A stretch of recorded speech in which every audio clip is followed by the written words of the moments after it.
Hello and welcome to Parrot's training videos for the Anafi AI. In this video, we'll walk through the different photogrammetry options found in the new FreeFlight 7 application. Let's begin. There are two ways to open a photogrammetry project in FreeFlight 7. The first is from the home page. Here we can create a new project, duplicate an existing project, or delete or open what we already have. We can also see that our projects have been synchronized with the Parrot cloud by looking in the top right hand corner. Navigating to the HUD will also allow us to open up our mission tab and select photogrammetry. This will bring up the last mission that we have created. Now let's create a new photogrammetry project. Open projects and select new. Navigate to the area where you'd like to create a new project. The first thing you should do is name the project. Naming this project will help us locate it across all of our devices logged into our Parrot Cloud account. Now let's choose what type of mode we'd like to have this mission in. We can choose a simple polygon, a double grid, an orbit mission, or a one-click mission.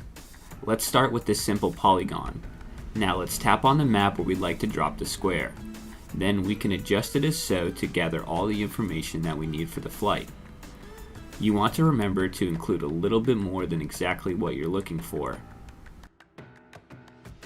Once we have defined the boundary for our project, we have the ability to choose between a number of different grids. We can do a simple grid, a double grid, or an orbit, depending on what sides of the building we're looking to capture. For this project, we'll stick with the double grid. However, we're going to adjust the square just a little bit more so we can ensure that we encapsulate the entire building. Now we will need to confirm our image parameters are set up for the mission. We'll want to make sure our resolution is 48 megapixel, our exposure is where we'd like it, and if we'd like to select the white balance for a sunny or cloudy day. Under flight parameters, we can set the drone to 4G upload photos directly from the aircraft to the Pix4D cloud, turn on or off obstacle avoidance, set the drone to return to home when the mission is complete, set the drone to return to home if for some reason signal is lost. We can modify our altitude, which will directly correlate to the ground sampling distance. The higher the altitude, the higher the GSD. We can change our camera tilt, and finally we can adjust our front and side overlap for our liking. When complete, we'll exit and return to the main flight page.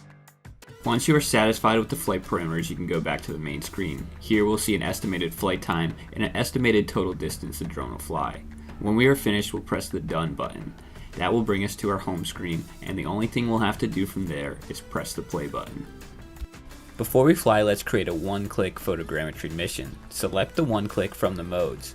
Now you'll see that the different buildings will light up. You can select individual buildings. Then input the building height and define it.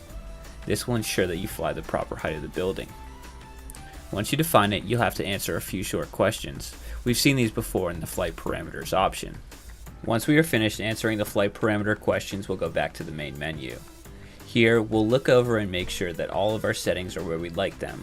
We can also see an estimated flight time and an estimated flight distance. Once we've confirmed all the settings, we can hit the Done button, and this will save our mission. Before flight, remember to calibrate, update, and ensure your aircraft is functioning properly.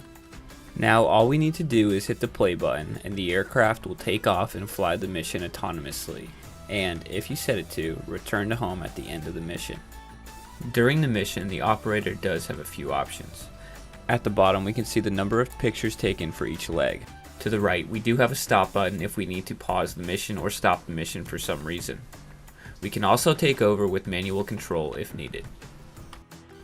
Note that the mission will fly the horizontal pattern first over the building.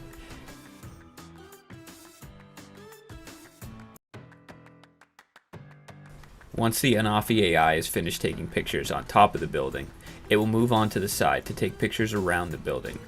The aircraft will drop in altitude when it does this. Finally, when the mission is complete, the Anafi AI will return to home. Once the mission is complete, we have the ability to view the execution to see how well the aircraft performed. Here we can review the exact flight path the aircraft flew. We can also see the amount of time the mission took. We can see the battery used, and we can see the distance the aircraft traveled, as well as the various settings we set up before the mission started. Once the mission is complete, it's time to upload the images. You'll notice that with each image there's a digital certificate.